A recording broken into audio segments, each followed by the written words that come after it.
Hi, hello. Welcome to the episode of Isaiah's Newsstand.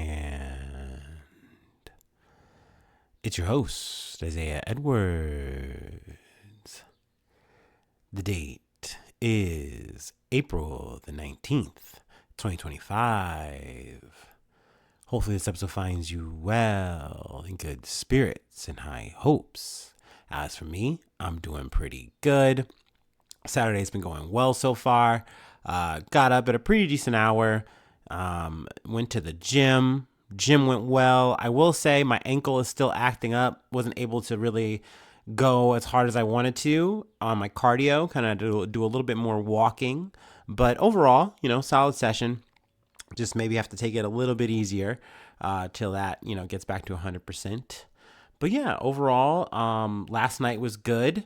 I got a little bit of a food corner, not much. It was the usual chicken and rice bowl, but it was like a smaller cutlet. So I decided to air fry some tuna with the chicken. And then I kind of made it like a chicken tuna salad with the rice bowl. So that was a little different. That was a little interesting. But overall, I enjoyed it. It was a nice meal, at least by my standards. So that was good. That was yummy. So yeah, I'll spare you on any more blogging. I don't really have much else to say on my personal news, but let's go ahead and do our startup and get into it.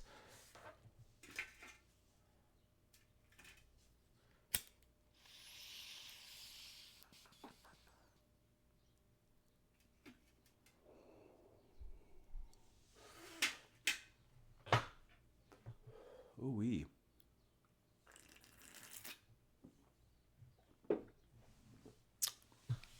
All right.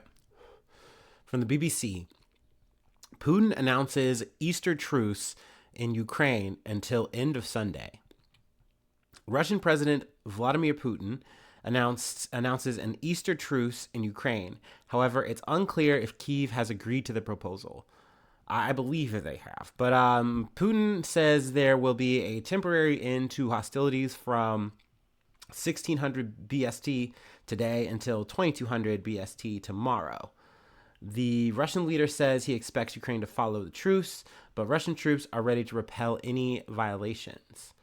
Ukrainian troops have been told to hold their fire minutes after the truce was announced, a senior official told the BBC. So yeah, I mean, this was a big development. This isn't the first time, though, Putin has done something like this. I'm pretty sure he's done like some soft, like couple day truces, like for Christmas and things like that.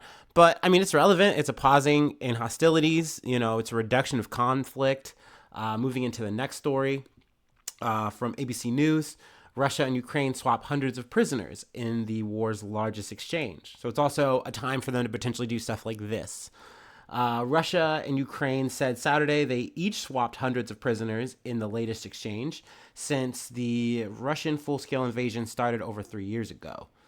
Russia's Ministry of Defense said that 246 Russian service members were returned from territory controlled by Kyiv, and that as a gesture of goodwill, 31 wounded Ukrainian prisoners of war were transferred in exchange for 15 wounded Russian soldiers and needed urgent medical care. Ukrainian President Volodymyr said that 277 warriors were returned from Russian captivity. So, big news there. On the Ukrainian-Russian fronts. So we started off with that. We are going to segue into our next story. We have some more potential conversations, negotiations happening, at least some updates on them from CNN. Iran cites movement forward in second round of high-stakes nuclear talks with the U.S. A second round of high-level talks between U.S. and Iranian delegations on Tehran's nuclear program has concluded in Rome on Saturday, amid tempered optimism about a diplomatic way forward. Sunday's negotiations came a week after an initial round was held in the Omani capital Muscat. Although the talks are in Italy, Oman was again acting as mediator between the U.S. team, led by Special Envoy Steve Witkoff, and the Iranian one, led by Foreign Minister Abbas, I still cannot get his name right, Agarachi, which is not it, but that's how we're gonna say it. Agarachi signaled that the talks had been positive, telling reporters they lasted about 4 hours.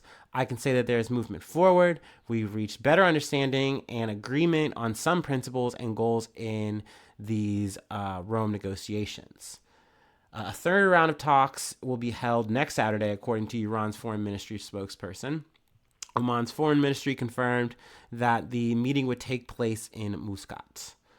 Agarachi noted that talks between technical experts also held in Oman would begin on Wednesday. So yeah, I mean, that's a big update there, that's moving along, quote unquote, swimmingly. We'll see how that continues. I know for Iran, they really would like to see sanctions, lessened. And then for the U.S., I feel like what Trump wants, what Israel wants, is they want a complete decimation of their nuclear program. We want to see y'all blow it up. No, none of it, zero. And they're like, no, we're not going to do that. But maybe we'll reduce it. Maybe we won't, enrich the program to the point where we are able to and are getting to the point where we're, building nuclear weapons. How does that sound? So, I mean, and that's more or less what the Obama agreement was reached. But Trump spent so much fucking time lambasting it and then ripped it up.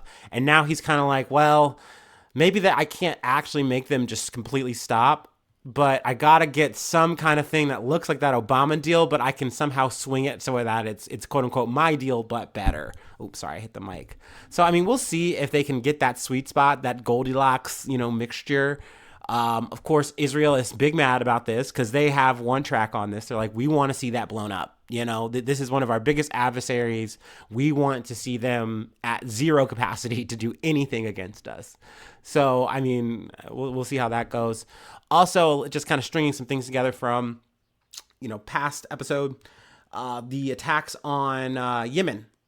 That, kind of had a little bit of a potential effect here, though it doesn't seem like it actually was. But just because Iran had came out and said, hey, that's like what you guys did there was ridiculous. Like just blowing up and killing a bunch of people, not just like, military, but, a bunch of people were killed in this. It's not like this was just some super tactical thing you did. I think when I reported it, Yemen, I think there was like 20 people who had been killed. In the strikes, the U.S. strikes.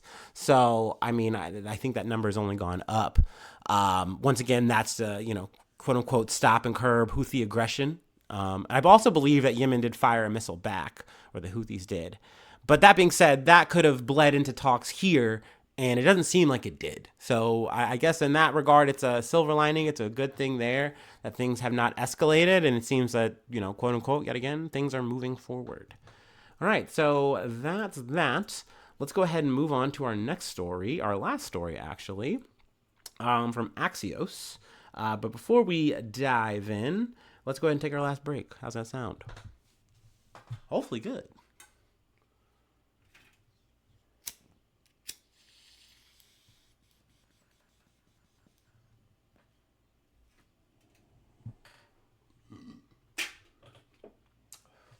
I'm digging that today is Easter Eve, and also eve of another holiday for, a certain subgroup of people, if you know, you know. If you celebrate, hell yeah,